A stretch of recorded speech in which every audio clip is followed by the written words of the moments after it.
Shalom, selamat pagi. Salam anugerah, salam pengharapan, salam dalam kasih Tuhan kita Yesus Kristus. Sahabat-sahabat GHCC yang diberkati oleh Tuhan kita Yesus Kristus. Mari pada pagi hari ini, kita siapkan hati kita untuk kembali merenungkan firman Tuhan. Sebelumnya sama-sama kita satu dalam doa. Bapa, kami rindu mengenal Engkau lebih dalam lagi Tuhan. Di pagi hari Tuhan, pada waktu hari masih gelap, kami rindu Bapa. Kau jamah kami Tuhan. With the powerful, the word of God. Thank you Jesus. Firman Tuhan yang mengubahkan. Yang memampukan kami untuk mengenal Engkau lebih dalam lagi. Go into the deepest relationship with God. Bapak, itulah kerinduan kami. Bukan supaya dilihat oleh manusia bahwa kami menyembah Engkau Tuhan. Tetapi kami memang membutuhkan Engkau Tuhan. You are the greatest happiness in our life. You are the greatest peace. Thank you Jesus. Kami buka hati kami pagi hari ini Tuhan. Untuk mengenal Engkau lebih lagi Yesus. Makasih Tuhan. Dalam nama Yesus kami berdoa mengucap syukur.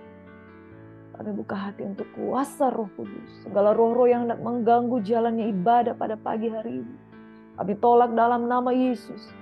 Kami rindu persekutuan yang intim dengan Roh Kudus menjamah hidup kami dalam nama Yesus. Amin. Saudara yang diberkati oleh Tuhan kita Yesus Kristus, mengenal Tuhan dengan sungguh-sungguh, itu adalah tujuan yang tertinggi di dalam kehidupan kita. Amin. Firman Tuhan mengajarkan bahwa domba-domba mengenal suaraku, dan aku mengenal domba-domba. Pengenalan akan Tuhan itu adalah sesuatu yang membuat kita memiliki hubungan yang lebih karib lagi dengan Dia. Sepanjang minggu ini saudara kita telah merenungkan firman Tuhan dari Yohanes 10 ayat 10 saudara. Pencuri datang untuk mencuri, membunuh dan membinasakan, tetapi Kristus datang untuk memberi hidup dan hidup di dalam segala kelimpahan. Dia datang sebagai gembala kepada milik kepunyaannya. Dia datang sebagai gembala kepada domba-dombanya. Dan firman Tuhan katakan, domba-dombaku mengenal aku, mengenal suaraku, dan aku mengenal domba-domba. Pagi hari ini saya memberikan subtema, mengenal dan dikenal Tuhan. Yesus datang supaya kita hidup. Yesus datang di tengah-tengah kehidupan kita untuk bergaul dengan kita. Yesus datang di tengah-tengah kehidupan kita untuk memiliki relationship supaya Dia menuntun kita ke jalan yang benar. Dia datang sebagai gembala. Dia lebih dulu mengenal kita, saudara. Tapi belum tentu kita mengenal Dia. Namun sesungguhnya orang yang masuk di dalam perkumpulan domba-domba milik kepunyaan Tuhan, dia pasti mengenal Tuhan. Mengenal dan dikenal Tuhan. Bukan sekedar kita merasa saya mengenal Tuhan. Tapi kita juga perlu dikenali oleh Tuhan. Yohanes 10 ayat 10 berkata, pencuri datang hanya untuk mencuri dan membunuh dan membinasakan. Aku datang supaya mereka mempunyai hidup dan mempunyainya dalam segala kelimpahan. Tuhan datang kepada domba-domba milik kepunyaan. Kita baca kembali dari ayat 10 hingga ayat yang ke-14. Kita memberikan penekanan di ayat yang ke-14, tapi kita baca dari ayat 10 hingga ayat ke-15. Pencuri datang hanya untuk mencuri dan membunuh dan membinasakan. Aku datang supaya mereka mempunyai hidup dan mempunyainya dalam segala kelimpahan. Akulah gembala yang baik. Gembala yang baik memberikan nyawanya bagi domba-dombanya. Sedangkan seorang upahan yang bukan gembala dan yang bukan pemilik domba-domba itu sendiri, ketika melihat serigala datang meninggalkan domba-domba itu lalu lari, sehingga serigala itu menerkam dan mencerai-beraikan domba-domba itu. Ia lari karena ia seorang upahan dan ia tidak memperhatikan domba-domba itu. Akulah gembala yang baik, dan aku mengenal domba-dombaku, dan domba-dombaku mengenal aku. Sama seperti Bapa mengenal aku, dan aku mengenal Bapa, dan aku memberikan nyawaku kepada domba-dombaku. Saudara, ayat 14 berkata, akulah gembala yang baik. Aku mengenal domba-dombaku, dan domba-dombaku mengenal aku. Jadi bukan hanya satu pihak. Bukan hanya kita mengenal Tuhan, tapi Tuhan juga mengenal domba-dombanya. Relationship yang baik terdiri dari dua belah pihak yang saling mengenal. Relationship yang baik adalah terdiri dari kedua belah pihak. Saya mengenal Anda dan Anda mengenal saya. Saya tahu segala sesuatu tentang Anda dan Anda tahu segala sesuatu tentang saya. Tuhan mengenal pribadi kita. Tuhan mengenal pribadi Priscilla. Luar dalam, kekurangan, kelebihan Tuhan tahu. Dan kita juga harus berupaya sungguh-sungguh untuk mengenal Tuhan. Kita dapat mengenal Tuhan dengan cara apa, saudara? Yaitu bila kita meluangkan waktu untuk bercakap-cakap dengan Tuhan, merenungkan, dan melakukan firman-Nya. Di dalam bahasa Yunani, pengenalan itu disebut dengan kata ginosko. Ginosko itu adalah kita mengenal seseorang dan memperoleh pengetahuan tentang siapa orang ini yang kita bergaul dari pengamatan atau pengalaman pribadi, saudara. Jadi pengenalan itu adalah sesuatu yang betul-betul kita alami, sebuah hubungan yang betul-betul terjadi antara kita dengan Kristus. Ginosko adalah pengalaman yang betul-betul dialami, saudara. Sama seperti Ayub di dalam kitab Ayub ayat 42. Ayub akhirnya mengakui ternyata selama ini dia mempersembahkan persembahan karena dia takut dihukum. Sebelum dia kehilangan segala sesuatu, dia mempersembahkan, dia setia dengan Tuhan, dia beribadah.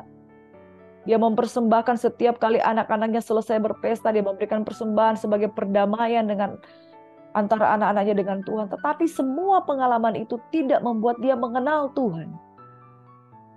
Pengalaman apa yang membuat dia mengenal Tuhan? Pada saat dia kehilangan segala sesuatu, di situ dia belajar siapa itu Tuhan yang dia sembah.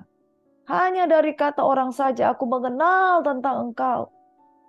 Namun kini mataku sendiri melihat Engkau. Saudara punya pengalaman dengan Kristus? Kadangkala pengalaman itu terjadi lewat persoalan. Kadangkala pengalaman itu terjadi lewat kehilangan segala sesuatu, lalu kita mulai melihat siapa itu Tuhan. Kita mengenal Tuhan sebagai Tuhan yang menyembuhkan pada saat apa? Pada saat kita sakit. Kita mengenal Tuhan sebagai Tuhan Jehovah Jireh. Pada saat apa? Pada saat kita nggak punya uang di dompet, saudara. Ternyata Tuhan cukupkan, Tuhan memelihara. Kita mengenal Dia sebagai Jehovah Nisi, panji-panji kemenangan. Pada saat apa? Pada saat kita merasa ditinggalkan, pada saat kita merasa kalah. Bangsa Israel mengenal Yesus, mengenal Tuhan, mengenal pribadi Allah sebagai panji kemenangan pada saat mereka dikepung oleh bangsa Mesir. Saudara, ginosko, miliki pengalaman pribadi dengan Tuhan. Miliki pengalaman di mana ketika kita sedang berjalan di dalam kehidupan kita sehari-hari, kita mengandalkan Tuhan dan di situ kita melihat pertolongan Tuhan. Seorang raja bernama Yosafat. Dia ketakutan ketika ada ancaman di dalam kehidupannya. Yosafat menjadi takut dan mengambil keputusan untuk mencari Tuhan. Dari mana kita dapat mengenal Tuhan yang sesungguhnya? Terkadang lewat persoalan. Terkadang lewat sukacita. Terkadang lewat keterpurukan. Dari situ kita belajar untuk berdoa. Pada saat kita berdoa dengan bersungguh-sungguh, kita mulai mengenal Tuhan. Tuhan, tolong aku Tuhan. Dan pengenalan itu terjadi oleh karena hubungan pribadi dengan Bapa. Kita dapat mengenal Tuhan bila kita meluangkan waktu untuk bercakap-cakap dengan Tuhan. Merenungkan dan melakukan firman-Nya. Tidak akan mungkin seseorang bisa mengenal Tuhan kalau kita tidak merenungkan firman. Bukan sekedar merenungkan. Tapi kalau kita melakukan firman Tuhan, di sana kita belajar siapa itu Tuhan yang sesungguhnya. Saudara, ada kriteria orang yang tidak mengenal Allah. Di dalam Matius 7 ayat 21 hingga ayat 23 berkata, bukan setiap orang yang berseru kepadaku, Tuhan, Tuhan akan masuk dalam kerajaan sorga. Melainkan mereka yang melakukan kehendak Bapakku yang di sorga. Pada hari terakhir, banyak orang akan berkata, Tuhan, Tuhan, bukankah kami bernubuat demi namamu? Bukankah kami mengusir setan demi namamu? Bukankah kami mengadakan banyak mujizat dengan namamu Tuhan? Pada waktu itulah aku akan berterus terang kepada mereka dan berkata, aku tidak pernah mengenal kamu. Enyahlah daripadaku kamu sekalian pembuat kejahatan. Saudara, pengenalan itu terdiri dari dua pribadi yang saling mengenal. Matius 7 ayat 21 hingga 23 menggambarkan orang yang setia di dalam pelayanan. Orang yang memiliki karunia-karunia Roh Kudus. Orang yang ditakuti setan. Kenapa? Karena dia juga mengusir setan demi nama Yesus. Berarti orang ini adalah orang yang mengenal Tuhan. Dia berkata, aku mengenal Tuhan. Tapi saudara, Tuhan tidak lagi mengenal dia. Engkau bukan seperti siapa yang aku kenal dari awal. Orang yang memiliki karunia Roh Kudus sudah pasti dia sudah lahir baru, saudara. Orang yang bernubuat sudah pasti dia diberikan karunia Roh Kudus. Orang yang mengusir setan sudah pasti dia memiliki kuasa dalam hidupnya. Tetapi kenapa Tuhan menolak dia? Mungkin Tuhan berkata, engkau merasa mengenal aku. Tapi apakah aku sungguh-sungguh mengenal kamu? Berarti ada sesuatu yang salah, saudara. Tidak akan mungkin relationship terjadi secara sepihak. Karena jika sepihak, itu berarti bertepuk sebelah tangan. Di dalam relationship, seorang yang menjalin hubungan, seseorang yang berpacaran, seseorang yang sudah menikah, seorang wanita akan sangat peka dengan keberadaan suaminya.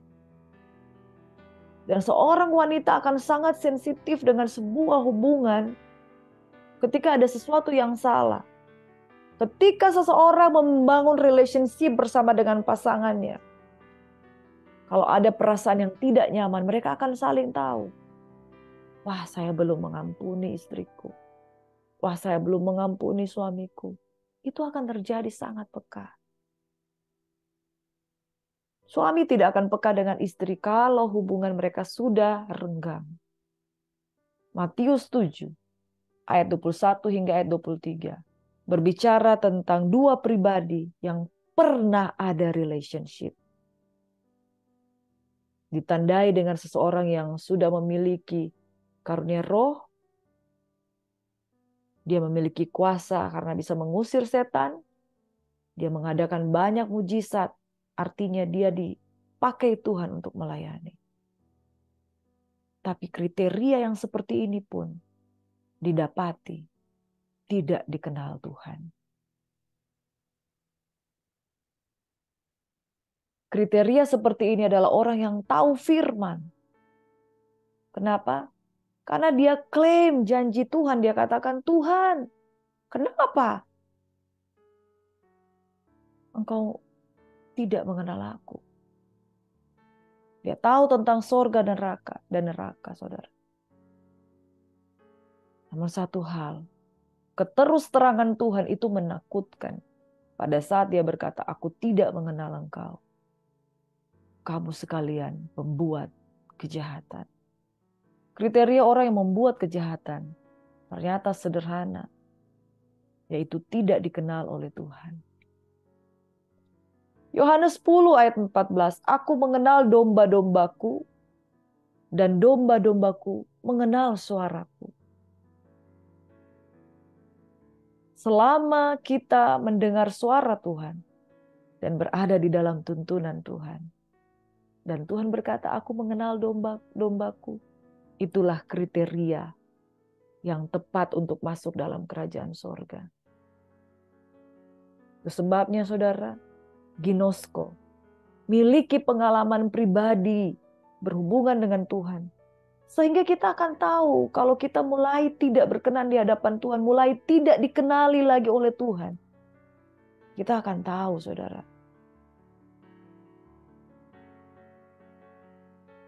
Tanda-tanda orang yang tidak mengenal Tuhan. Yang pertama, tidak percaya firman Tuhan. Di dalam Matius 6 ayat 31 hingga ayat 32 berkata, sebab itu, janganlah kamu khawatir dan berkata, apakah yang akan kami makan? Apakah yang akan kami minum? Apakah yang akan kami pakai? Semua itu dicari bangsa-bangsa yang tidak mengenal Allah. Akan tetapi Bapamu yang di sorga tahu bahwa kamu memerlukan semuanya itu. Khawatir bisa saja terjadi. Tetapi kekhawatiran yang menguasai sehingga begitu meragukan Tuhan. Seolah-olah tidak percaya sama sekali bahwa Tuhan sanggup. Itu adalah tanda-tanda orang yang tidak percaya firman Tuhan. Orang-orang yang dikuasai kekhawatiran. Kekhawatiran memang ada. Tetapi ketika kekhawatiran itu begitu menguasai, sama seperti benih yang terhimpit dengan semak belukar. Tidak ada lagi pertumbuhan. Sesungguhnya engkau tidak mengenal Tuhan. Kenapa? Karena tidak percaya firman Tuhan. Tidak percaya bahwa Allah sanggup. Engkau kehilangan koneksi dengan iman kepada Tuhan.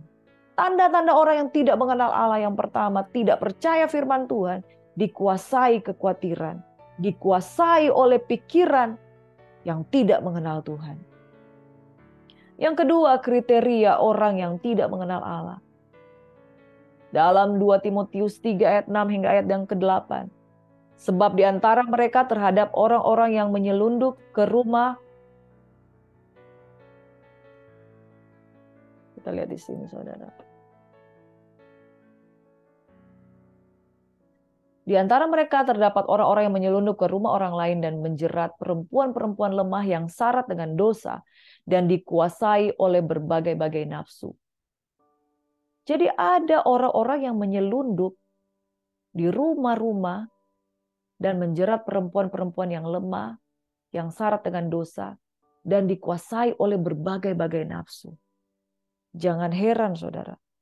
Orang percaya, orang yang menyebut dirinya Kristen, ternyata masih banyak yang dikuasai oleh hawa nafsu. Tidak menunjukkan sebagai kriteria orang yang punya hubungan pribadi dengan Tuhan. Mereka sangat syarat dengan dosa dan sulit lepas dari dosa. Tapi Kristen, tapi percaya. Kriteria ini adalah orang-orang yang selalu ingin diajar, namun tidak pernah dapat mengenal kebenaran. Mengapa? Karena syarat akan dosa. Dikuasai oleh dosa, tapi berupaya untuk hidup di dalam kehidupan kekristenan dan kebenaran. Sama seperti Yanes dan Yambres menentang Musa. Demikian juga mereka menentang kebenaran.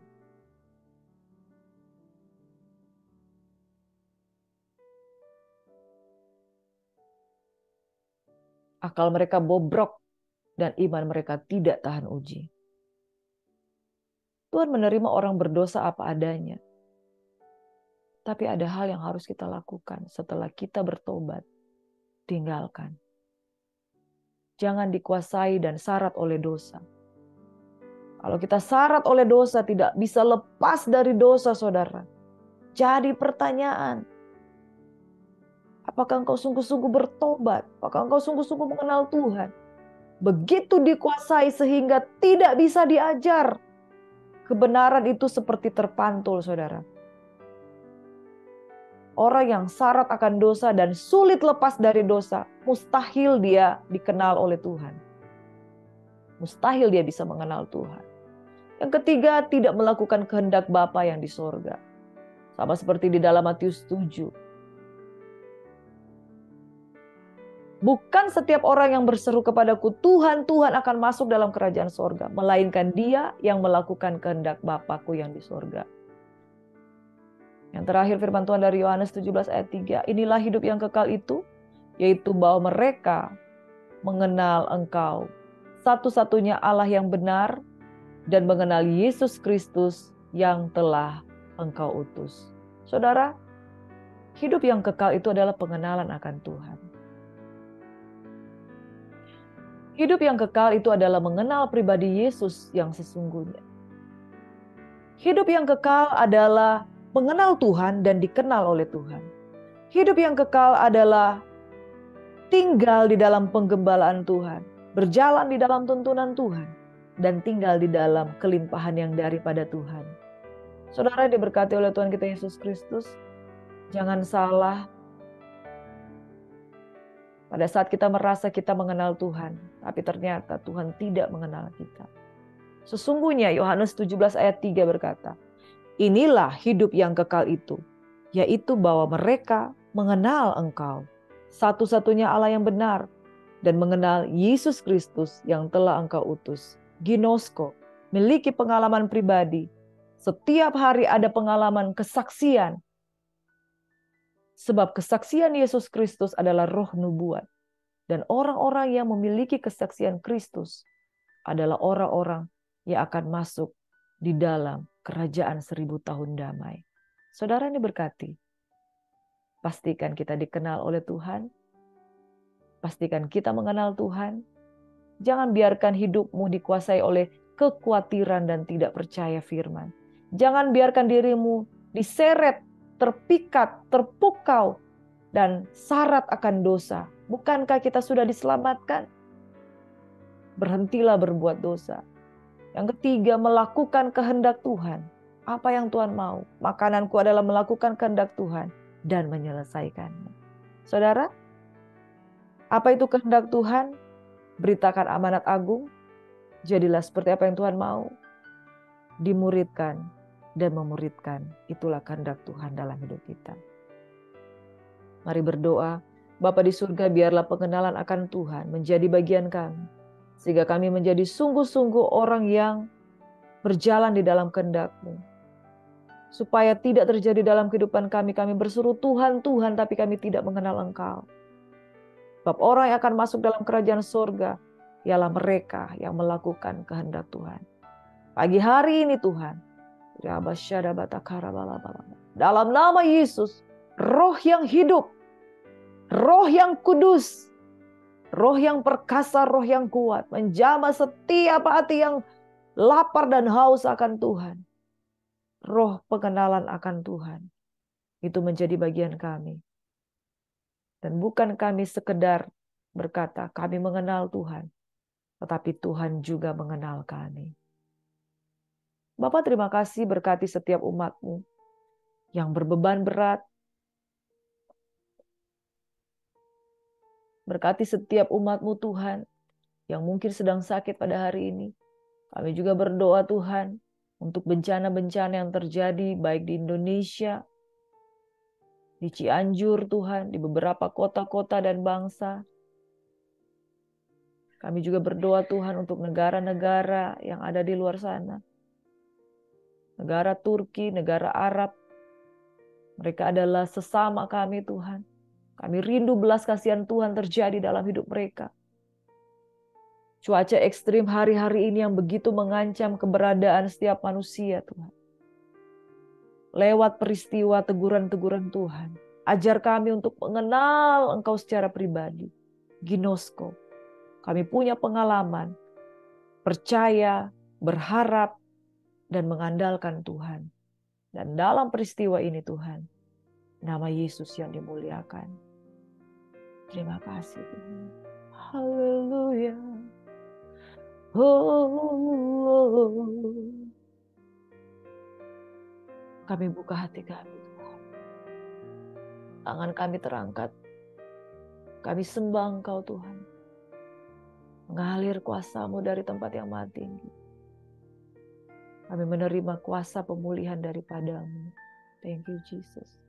Dan di dalam nama Yesus, pagi hari ini hari yang diberkati Tuhan. Hari yang penuh dengan kuasa. Thank you Jesus. Engkau mau menerima kami sebagai domba-domba-Mu. Tuntun kami Bapa. Biarlah manis Kau dengar Tuhan. Pujian, seruan kami di hadapan. Dalam nama Yesus kami berdoa. Sambut berkat Tuhan. Embun-embun di pagi hari. Mana surgawi di pagi hari. Thank you Jesus. Haleluya. Amin. Dalam nama Yesus kami berdoa mengucap syukur. Haleluya. Haleluya. Amin. Puji nama Tuhan. Salam anugerah. Salam pengharapan. Salam dalam kasih Tuhan kita Yesus Kristus. Selamat beraktivitas umat Tuhan yang diberkati. Shalom. Tuhan Yesus memberkati kita semuanya.